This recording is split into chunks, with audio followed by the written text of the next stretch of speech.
आणि सरकारवरती केलेलं आहे की भाजपवाले जे होते ते ब्रिटिशांना माहिती पुरवायचे, या पद्धतीचा हा जो पक्ष आहे तो आहे, यावर काय बोलणार आपण? आता ब्रिटिशांच्या काळामध्ये भाजप होती का? संजय राऊतांच्या डोक्याची किती क्यू करावी मला कळत नाही. या माणसाचं काय करावं म्हणजे सगळ्या राज्यालाच प्रश्न पडलेला आहे. व्हर्बल डायरिया झाल्यासारखं सगळ्यापासून बडबड बडबड बडबड सगळं ओकत राहतो. काय काय बोलावं यांच्याबद्दल आता मी? आता असे नवनवीन शोध हे तेच लावतात.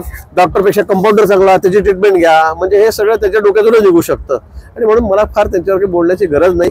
परंतु सकाळपासून काहीतरी बोलायचं असेल त्यांना, मग त्यांना आमचे राणेसाहेब उत्तर देतात, छोटे राणे ते आपण बघतात दररोज. पण लोकांची त्यांच्यामुळे मला असं वाटतं राऊतांमुळे एक प्रकारची करमणूकच चाललेली आहे. पण त्या करमणुकीला लोक आता कंटाळलेले आहेत.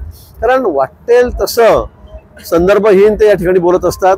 आणि म्हणून खरंच सांगतो मी की असं पात्र महाराष्ट्रामध्ये कधी झालेलं कोणी बघितलेलं नाही. भाऊ राम मंदिर एबीपी माझा, उघडा डोळे बघा नीट.